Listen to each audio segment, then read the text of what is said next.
तमाम आलम ए दुनिया को आज हम ऐसा दर्दनाक वाक्य सुनाने वाले हैं जिसे सुनकर आपके रोंगटे खड़े हो जाएंगे। कैसे एक रीछ ने नौजवान लड़की पर हमला कर दिया और वजह से वह लड़की किसी को मुंह दिखाने के काबिल ही न रही। और फिर कुछ महीने बाद लड़की के साथ जो हुआ, ये देखकर आप भी दंग रह जाएंगे।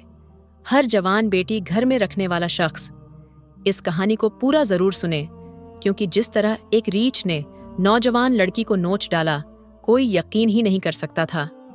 सारी रात कमरे से बचाओ बचाओ की आवाजें आती रहीं, मगर कोई भी उस लड़की की मदद को न गया।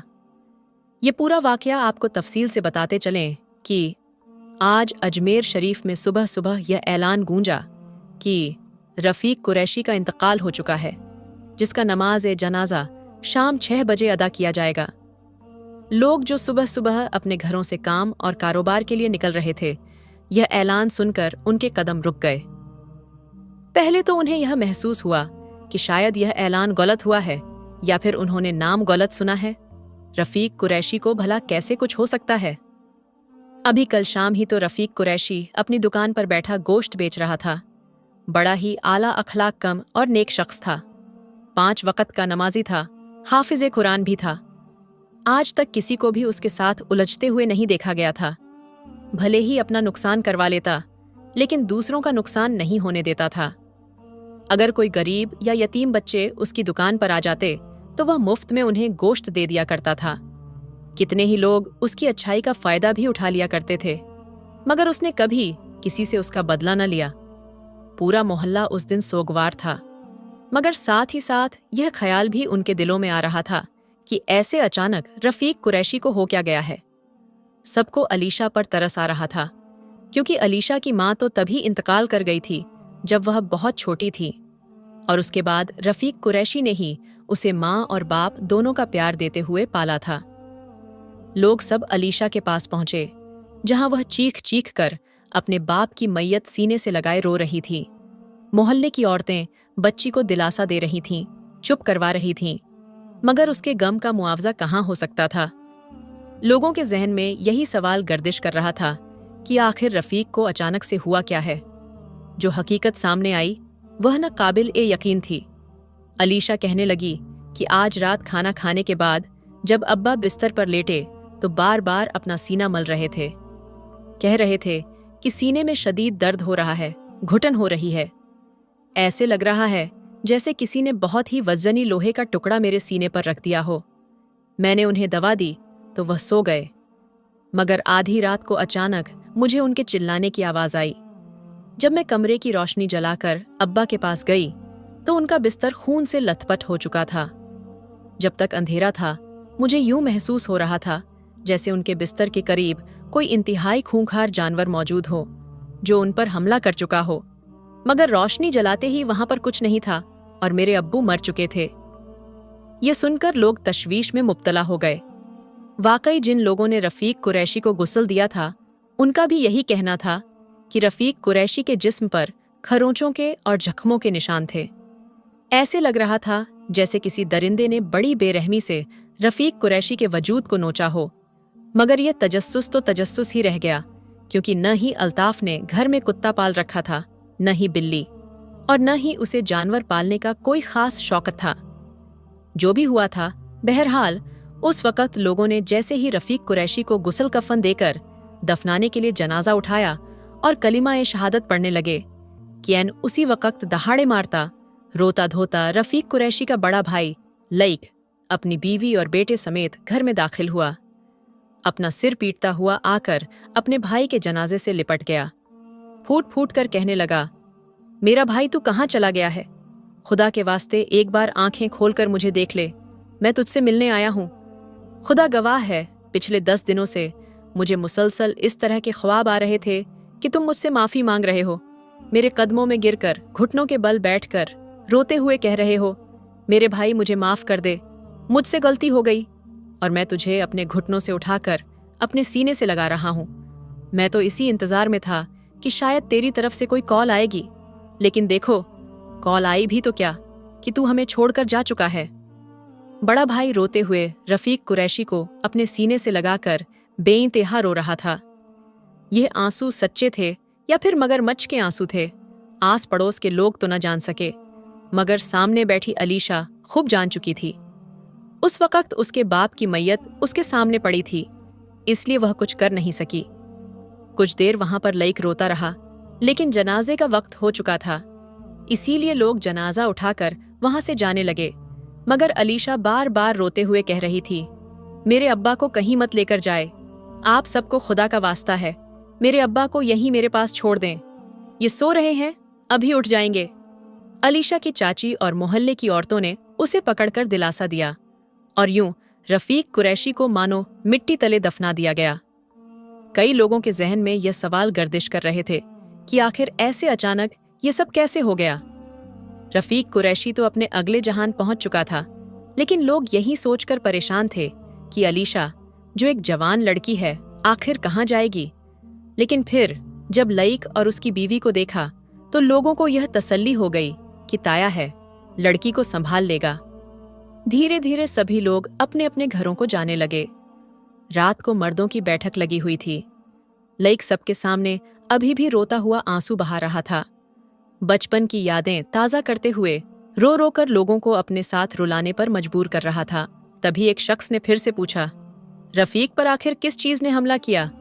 मुझे तो ये कुछ और ही मामला लगता है।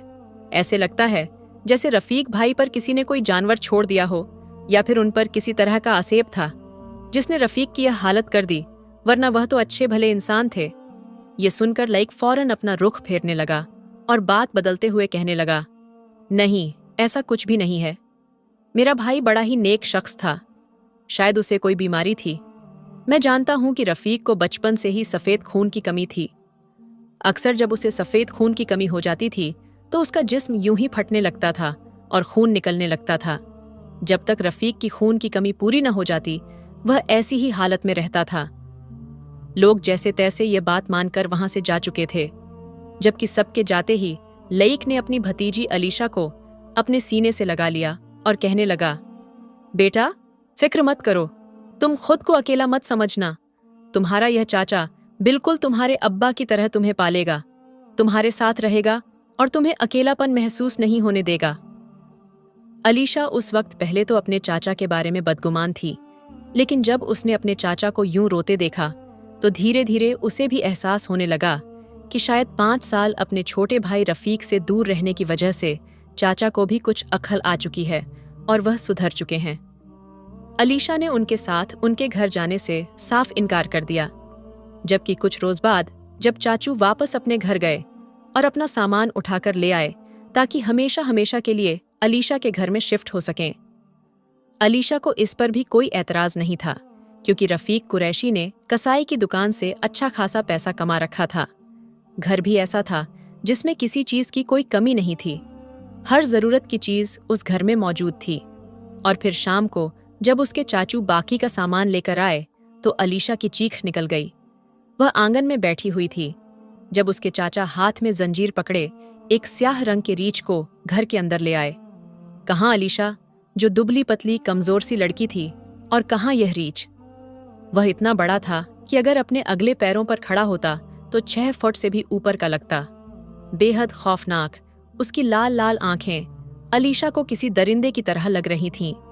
जैसे ही रीछ घर में दाखिल हुआ, अलीशा चिल्लाई। अलीशा को चिल्लाते देख वह रीछ भी गरजा और अपनी जंजीर छुड़ाने के अंदाज में फौरन अलीशा की तरफ झपटा। अलीशा चिल्लाते हुए फौरन चाची के पीछे छुप गई और रोते हुए कहने लगी, यह क्या है? इतना भयानक जानवर? आप इसे घर में क्यों लेकर आए हैं? मुझे इससे खौफ आ रहा है। उस रात जब मेरे अब्बा का इंतकाल हुआ था तो उनके कमरे से मुझे ऐसी भयानक गर्राने की आवाजें सुनाई दी थीं, जैसे इसी रीछ की हों। अलीशा रोते हुए वह मंजर याद करके कहने लगी, जबकि चाची उसे सीने से लगाकर कहने लगी, अरे बेटा, कैसी बातें कर रही हो? तुम्हारे चाचू और हम अब हमेशा हमेशा के लिए यहाँ पर शिफ्ट हो चुके हैं। तुम्हारे चाचा शहर में रहकर इस रीछ का करतब दिखाया करते थे और यही हमारा जरिया माश है। अब हम अगर हमेशा हमेशा के लिए तुम्हारे पास शिफ्ट हो रहे हैं तो इस रीछ को ऐसे तो नहीं छोड़ सकते। घर के कोने में रीछ को बांध दिया गया, जो बार बार गर्राते हुए अलीशा की तरफ आने की कोशिश कर रहा था। जबकि अलीशा सिकुड़ कर बैठी खौफ से उस रीछ को देख रही थी। उसे यूं घबराया हुआ देख लईक चाचू कहने लगे, अरे, तुम्हें अगर इस रीछ से इतना ही खौफ आता है तो फक्र मत करो, मैं इस रीछ को बहुत जल्द सौदा करके बेच दूंगा। ये पालतू है, घर का पाला हुआ है, ये इंसानों को नुकसान नहीं पहुंचाता। मगर समझ तो मुझे इस बात की नहीं आ रही थी कि यह तुम्हें देखकर इतना भड़क क्यों रहा है। यह कहते हुए अलीशा को यकीन दिलाया कि वह इस रीछ को बहुत जल्द बेच देगा। धीरे धीरे सभी लोग अपनी अपनी जिंदगी में मग्न होने लगे। आस पड़ोस के लोगों ने भी अलीशा के पास आना जाना कम कर दिया और रफीक कुरैशी की गोश्त की दुकान लईक और उसके बेटे ने ही संभाल ली थी। लईक का बेटा अलीशा से 7 साल बड़ा था। दोनों बाप बेटे कुछ ही अरसे में रफीक के बनाए हुए कारोबार, दुकान और घर पर पूरी तरह से काबिज हो चुके थे। अलीशा तो अपने अब्बू के जाने के गम में बिल्कुल ही घुलकर रह गई थी।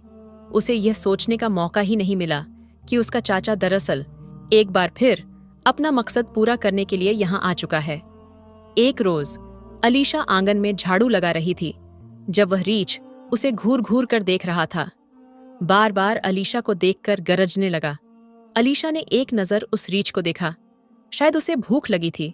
ये सोचकर अलीशा ने किचन में रखी हुई रोटी लाकर उसके आगे रख दी। वह डरते डरते रीछ के पास गई थी। जैसे ही उसने रीछ के आगे रोटी रखी तो अचानक न जाने कैसे रीछ की जंजीर खुल गई। वह एकदम से अलीशा की तरफ लपका। अलीशा चीख कर चाचू को आवाज देने लगी।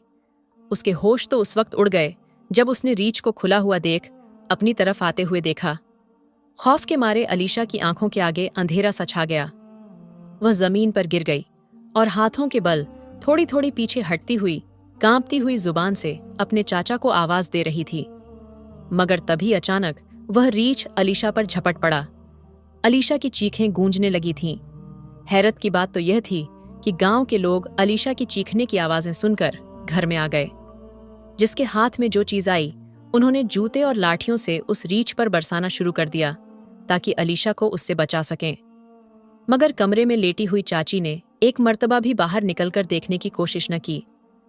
वह तो कमरे में खड़ी उस लम्हे के इंतजार में थी कि कब यह रीछ अलीशा पर हमला करे और उसका काम तमाम कर दे। मगर जब गांव के लोग इकट्ठा होने लगे तो वह फौरन अपना सिर बांधकर बाहर निकल आई। बीमारी का नाटक करते हुए जख्मी हालत में मौजूद अलीशा को अपने सीने से लगा लिया और रोते हुए कहने लगी, अरे पागल लड़की, तुझे किसने कहा था इस रीछ के पास जाने को? जब तुझे पता है कि यह तुझे देखकर गुस्सा खाता है, फिर क्यों उसके पास गई थी? मेरी बच्ची, अपनी हालत देख, रीछ ने तेरा क्या हाल कर दिया है। मोहल्ले के लोग भी उस रीछ से खौफजदा हो चुके थे। उस शाम जब लईक वापस आया तो यही कहने लगा कि ये रीछ तो इंसानों पर हमला कर देता है। बेहतर होगा कि इस रीछ को बेच दूं या फिर जंगल में छोड़ दूं, क्योंकि यहाँ इसका मोहल्ले में रहना खतरे से खाली नहीं है। अगर खुदा न खास्ता ये घर से छूटकर बाहर निकल आया और हमारे बच्चों पर हमला कर दिया तो फिर क्या होगा? अलीशा जख्मी भी हुई थी और खौफ से बुखार में मुब्तला हो चुकी थी। धीरे धीरे चाची का रवैया भी अलीशा से बदलने लगा था। पहले जो सारे घर के काम खुद किया करती थी और अलीशा से दिल की बातें करके उसका मन बहलाया करती थी, धीरे धीरे बीमारी का बहाना बनाकर खुद तो हर वक्त बिस्तर तोड़ती रहती और अलीशा को पूरे घर के कामों पर लगाए रखती। यहाँ तक कि अलीशा से स्कूल भी छुड़वा दिया। तुम्हारे अब्बू के 40वें पर पूरे मोहल्ले को खाना खिलाया है, अच्छा खासा खर्चा हो चुका है, एक दफा पैसे आ जाए फिर पढ़ती रहना। अलीशा अपने ही घर में नौकर बनकर रह गई थी। एक रोज वह किचन में खड़ी खाना बना रही थी और दिल ही दिल में यह भी सोच रही थी कि वह अपने चाचा और चाची से कह दे कि वह लोग अपने घर चले जाएं। यहाँ मोहल्ले के लोगों के साथ रह लेगी और वैसे भी मोहल्ले की औरतें बहुत अच्छी थीं। वह किसी को भी अपने साथ घर में सुला लेती, कोई भी उसे इनकार करने वाला नहीं था। ये घर उसका था और वह इसी घर में नौकरानी बन गई थी। जो भी था, अभी वह यह सब बातें सोच ही रही थी कि अचानक उसके कंधे पर एक हाथ आया। घबराकर जब उसने पीछे पलटकर देखा तो सोहेल खड़ा था। अपने चाचा के बेटे को अपने इतने करीब खड़ा देखकर वह हड़बड़ाई और कहने लगी, क्या बात है, क्या आपको मुझसे कोई काम था? हड़बड़ाते हुए सोहेल ने आस पास देखा और फिर किचन का दरवाजा बंद करके वह अलीशा के पास चला आया। दोनों हाथ अलीशा के कंधे पर रखकर कहने लगा, अलीशा, तुम नहीं जानती हो मैं तुमसे कितनी मोहब्बत करता हूँ। मैं तुमसे शादी करना चाहता हूँ। क्या तुम मेरी बीवी बनोगी? यकीन मानो, मैं तुम्हें बहुत खुश रखूंगा। मैं देख रहा हूँ मेरी अम्मी और अब्बू का रवैया तुम्हारे साथ कितना बदल चुका है। वह तुम्हारे ही घर में तुमसे जानवरों जैसा काम करवाते रहते हैं, मगर तुम फिक्र मत करो। बस कुछ ही अरसे बाद मैं तुमसे शादी करके तुम्हें अपनी बीवी बना लूंगा और फिर तुम्हारे ऊपर अपनी माँ को हुक्म चलाने नहीं दूंगा। ये सुनकर अलीशा के वजूद में एक झुरझुरी सी आई थी। वह फौरन सुहेल से पीछे हटी और कहने लगी, ये कैसी बातें कर रहे हैं आप? सुहेल भाई, मैंने हमेशा आपको अपना बड़ा भाई माना है। आपको जेब नहीं देता कि आप मुझसे इस तरह की बातें करें। उस शाम जब सब दस्तरखान पर बैठे खाना खा रहे थे तो सबके सामने अलीशा कहने लगी, चाचू, आप अपने इस रीछ को लेकर वापस शहर क्यों नहीं चले जाते? वहां जाकर आप अपनी जिंदगी दोबारा से गुजारिए। मैं इस घर में अकेली रह लूंगी। पड़ोस की औरतें बिल्कुल मेरी फैमिली जैसी हैं, मेरा बहुत ख्याल रखेंगी। मेरे अब्बू ने सारी जिंदगी इतनी इज्जत तो जरूर कमाई है कि ये लोग मुझ पर आंच तक नहीं आने देंगे, लेकिन मुझे नहीं लगता कि आपको यहाँ और रहना चाहिए। इसके बाद बड़ी हिम्मत से अलीशा ने उन्हें यह भी बता दिया कि आज सुबह किचन में आकर सुहेल ने मुझसे ये बातें की हैं। चाचा तो गुस्से से आग बबूला हो गया। वहीं सारा खाना उलट दिया और गुस्से में सुहेल को मारने लगा। सुहेल को मार खाता देख अलीशा भी घबरा गई। चाचू को मना करने लगी कि सुहेल को मत मारिए, जबकि चाची दोनों हाथ जोड़कर रोते हुए कहने लगी, कैसी लड़की है तू? अरे बाप बेटे को लड़वा दिया, तुझे शर्म नहीं आई? अरे मैं तो सोच रही थी कि तुझे, जो बेसहारा है, अपनी बहू बनाकर अपने साथ शहर ले जाऊंगी, मगर तूने मेरे ही बेटे को अपने बाप से मार खिला दी। लईक चाचा भी यही चाहता था कि किसी भी तरह अलीशा को अपनी बहू बनाकर ये जमीन, घर और गोश्त की दुकान अपने नाम करवा ले। आज से कई साल पहले भी तो छोटे भाई की तरक्की से वह यूं ही जलता हुआ उसके पास आया था, मगर रफीक कुरैशी ने मौके पर ही अपने बड़े भाई की आदत को भांपकर उससे हर रिश्ता नाता तोड़ दिया था। लईक चाचा ने अलीशा के सिर पर हाथ रखकर कहा, बेटा तू फिक्र मत कर, जब तक तेरा चाचा जिंदा है तेरे साथ कुछ भी बुरा नहीं होगा। तेरी शादी तब तक नहीं होगी जब तक तू 18 साल की नहीं होगी, और अगर तुझे मेरा बेटा पसंद ना आया तो मैं तेरी शादी वहां करवा दूंगा जहां तू कहेगी। वह किसी भी तरह अपनी भतीजी को अपने झांसे में लेना चाहता था और इसमें कामयाब भी हो गया, जबकि वहीं गुस्से से लाल पीला होता सुहेल बदले की आग में जलने लगा था। चंद रोज यूं ही गुजर गए। उस रात तेज तूफानी बारिश हो रही थी। अलीशा को हल्का हल्का बुखार भी था, क्योंकि पतझड़ की इस झड़ी में भले ही मौसम खराब था, लेकिन फिर भी वह घर के कामकाज करती रही, बारिश में भीगती रही। बुखार से उसका बदन चूर हो रहा था। रात को खाना भी उसने ठीक से नहीं खाया और अपने कमरे में जाकर सो गई। अलीशा तो कभी सोच भी नहीं सकती थी कि ये रात उसके लिए किस कदर खतरनाक होने वाली है। रात का पिछला पहर था। सुहेल बदले की आग में जलता हुआ अपने बिस्तर से उठा और घर के उस कोने की तरफ जाने लगा जहां पर रीछ को बांध कर रखा गया था। वह रीछ भी अभी सो रहा था, मगर सुहेल ने अपने हाथ में मौजूद दुपट्टे को रीछ के पास रख दिया। वह दुपट्टा अलीशा का था, जिसमें से अलीशा के बदन की खुशबू आ रही थी। रीछ को दुपट्टा सुंघाने के बाद उसने उसकी जंजीर खोल दी। रीछ की लाल आंखें अचानक बड़ी ही खौफनाक लगने लगी थीं। अलीशा अपने कमरे में बेखबर सो रही थी। जब धीरे से उसके कमरे का दरवाजा खुला, गहरी गहरी सांस लेने की और गरजने की आवाजें आ रही थीं। अलीशा ये महसूस कर चुकी थी कि उसके करीब कोई आ रहा है। ठीक उसी वक्त बिजली भी चली गई। कमरा अंधेरे में डूब चुका था जब अपने बेहद करीब अलीशा को बदबू महसूस हुई। बदबू इतनी तेज थी कि उसका सांस लेना मुश्किल होने लगा। जैसे ही अलीशा ने आंखें खोलीं, अचानक एक बालों वाला हाथ उसके मुंह पर आ गया। अलीशा ये महसूस कर चुकी थी कि कोई उसके पास आ चुका है। आधी रात को अलीशा चीखने चिल्लाने लगी, खुद को छुड़ाने की कोशिश करने लगी, मगर सब कुछ बेकार था। अलीशा की चीखें कहीं दब कर रह गईं। उसके वजूद पर जगह जगह काटे जाने और जख्मों के निशान थे। वह यूं थी जैसे उसमें जान ही बाकी न रही हो। बिल्कुल बेसुध वह बिस्तर पर पड़ी हुई थी और उसी वक्त रीछ के गरजने की आवाज गूंजी। रीछ इस कदर बुलंद आवाज में चिल्लाया था कि आस पड़ोस के लोग भी एक पल को घबराकर उठ बैठे। उन्हें लगा जैसे रीछ बिल्कुल उनके करीब खड़ा गरज रहा है। रीछ की आवाज सुनकर लईक चाचा और उसकी बीवी भी उठ चुके थे। साथ वाले कमरे से आती आवाज पर दोनों मियां बीवी चौंक कर भागकर उस कमरे की तरफ आए। सारे प्लान के बारे में चाची तो पहले से ही जानती थी। जब कमरे की रोशनी जलाकर देखा गया तो सामने का मंजर उनके पैरों के नीचे से जमीन निकाल चुका था। बिस्तर पर बड़ी बुरी हालत में अलीशा पड़ी थी और वह रीछ उसके पास ही बिस्तर पर बैठा था। अभी भी अपनी जुबान बाहर निकालकर वह अलीशा के वजूद को चाट रहा था। खौफ के मारे लईक आगे बढ़ा और अपने पैर से जूता उतारकर उस रीछ को मारने लगा। फौरन उसे पकड़कर जाकर जंजीर के साथ बांध दिया। अपने कमरे से जानबूझकर जमाई लेते हुए सुहेल कहने लगा, अब क्या तमाशा हो गया है? इस घर में आधी रात को क्यों शोर मचा रखा है? लईक चाचा घबराते हुए कहने लगा, रीछ ने अलीशा पर हमला कर दिया है, पता नहीं जिंदा भी है या मर गई है। चाची फौरन कहने लगी, अरे अच्छा है अगर मर गई हो तो, सांप भी मर जाए और लाठी भी न टूटे, इससे बढ़कर हमें और क्या चाहिए। आगे बढ़कर चाचू अलीशा की नाक के पास हाथ रखने लगा। कभी उसकी शहरक पर हाथ रखकर देखता। सांसें अभी तक चल रही थीं, मगर जो हालत अलीशा की हो चुकी थी, साफ जाहिर था कि उस रीछ ने अलीशा के साथ बहुत बुरा किया था। अलीशा बिल्कुल बेहोश थी। उसे फौरन अस्पताल ले जाया गया। डॉक्टरों ने भी जब उसकी हालत देखी तो उनका यही कहना था कि अलीशा के साथ कुछ गलत हुआ है, हमें और टेस्ट करने पड़ेंगे।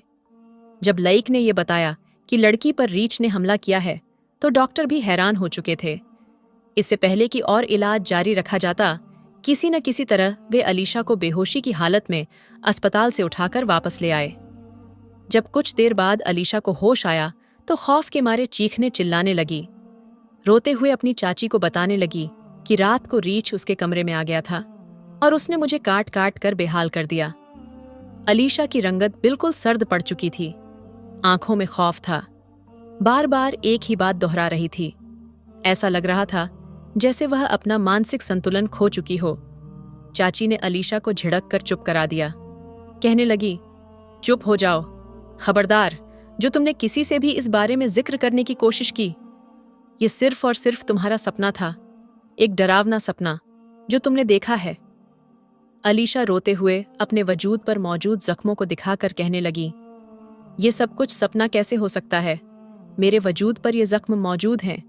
ये जख्म झूठे कैसे हो सकते हैं? फौरन घर के एक कोने में मौजूद कमरे में रीछ को बंद कर दिया गया। अक्सर उस कमरे में से रीछ के गरजने की आवाजें आया करती थीं, मगर उस रीछ को बेचने की कोशिश नहीं की गई। अलीशा कुछ अरसा तो मानसिक दबाव का शिकार रही, मगर चाची ने अपना रंग दिखाते हुए उस पर जुल्मों के पहाड़ तोड़ने शुरू कर दिए। उसे मारती पीटती और सारे घर के काम करवाती। चाचू ने भी अपना असली रूप दिखाना शुरू कर दिया। उनका कहना था, बस तुम्हारे 18 साल के होने की देर है, तुम्हारा अंगूठा कागजात पर लगवाकर तुम्हें इस घर से चलता करेंगे। अलीशा रोते हुए पहले तो ये सब जुल्म सहती रही, मगर एक रोज जो राज उस पर उजागर हुआ वह उसके लिए हैरान करने वाला था। उसने अपने चाचू और चाची को यह बात करते सुना कि किस तरह उन्होंने रीछ को रफीक की कमीज सुंघाकर उसे मौत के घाट उतार दिया था। रफीक कितने जालिमाना तरीके से मारा गया था। उनका असली मकसद रफीक की जायदाद पर कब्जा करना था। अलीशा का तो बस नहीं चल रहा था कि वह जाकर अपने चाचू और चाची की जान ले ले, मगर उस वक्त वह अकेले कुछ कर नहीं सकती थी। उस घर में तो सारे उसके दुश्मन थे। उसने बहुत बार चाहा कि अपनी जान ले ले, मगर खुदकुशी हराम थी। यह सोचकर वह कुछ नहीं कर पाती। उसकी तबीयत और ज्यादा खराब होती जा रही थी। बार बार उसे वह रात याद आती जब रीछ ने उस पर हमला किया था। अब तक अलीशा यह समझती आ रही थी कि उसे उस रात नोचने वाला रीछ था, मगर सुहेल और चाची उसके कमरे में आ चुके थे। चाची ने अलीशा को बालों से पकड़कर कहा, इन तमाम कागजात पर अपना अंगूठा लगाओ। अलीशा ने दुकान और जायदाद के कागजात देखकर इनकार कर दिया। जो भी हो जाए, मैं अंगूठा नहीं लगाऊंगी। सुहेल ने आगे बढ़कर अलीशा को एक जोरदार थप्पड़ मारकर कहा, उस रात की तरह फिर तुझे नोच डालूंगा। अलीशा को यह सुनकर अपने कानों पर यकीन नहीं हो रहा था। फिर चाची बोली, आज से तेरा घर से निकलना नामुमकिन है। जब भूख प्यास से इस कमरे में मरेगी तो फिर कैसे अंगूठा नहीं लगाएगी तू? चाची ने अलीशा को कमरे में बंद कर दिया। अलीशा की चीखने चिल्लाने की आवाजें उस कमरे तक भी पहुंची जहां रीछ को बंद किया गया था। शायद थोड़ी बहुत इंसानियत उस रीछ में आ चुकी थी जहां ये इंसान हैवान बन चुके थे। रिच ने धड़ल्ले से दरवाजे को खोला। लगभग दरवाजा टूट ही चुका था और वो भागकर उस कमरे तक आया जिसमें अलीशा पड़ी थी। सारे घरवाले अलीशा के कमरे की तरफ भागे। कमरे में आते ही उसने जब अपनी खूंखार नजरों से अलीशा और उसके साथ खड़ी चाची को देखा तो अलीशा के डर में और इजाफा हो गया। वो मारे डर के और ज्यादा चीखने लगी क्योंकि वो अभी भी यही समझती थी कि इस रात उसे नोचने वाला यही रीछ था। वो डर के मारे चीख रही थी। अचानक उस शोर की आवाज सुनकर आस पड़ोस के लोग भी दौड़कर बाहर के दरवाजे पर खटखटाने लगे। लेकिन जब दरवाजा नहीं खुला तो दीवार कूदकर और घरों की छतों से होते हुए वो उनके घर में दाखिल हो गए। सामने का मंजर बड़ा ही अजीब था। अलीशा बेहोश पड़ी थी जबकि रीछ सुहेल को चीर फाड़ चुका था। चाची और लईक चाचा दोनों ही जख्मी हालत में एक तरफ बेहोश पड़े थे। अलीशा भी आधी बेहोशी की हालत में थी। लोगों ने रीछ को बहुत मारा, उसे आग से डराया। लोग रीछ को बुरी तरह से तकलीफें दे रहे थे। वो लोग तो उसे मार ही डालते, लेकिन इससे पहले वहां अलीशा आ गई। उसने सब लोगों को उस रीछ से दूर रहने को कहा और कहा, भले ही ये एक जंगली जानवर है लेकिन इसे मत मारो, इसने मेरी जान बचाई है। मेरी चाची तो शायद मुझे मार ही डालती, लेकिन इसने मेरे गुनहगारों को न सिर्फ सजा दी बल्कि मेरे साथ बुरा करने वालों को भी मार डाला।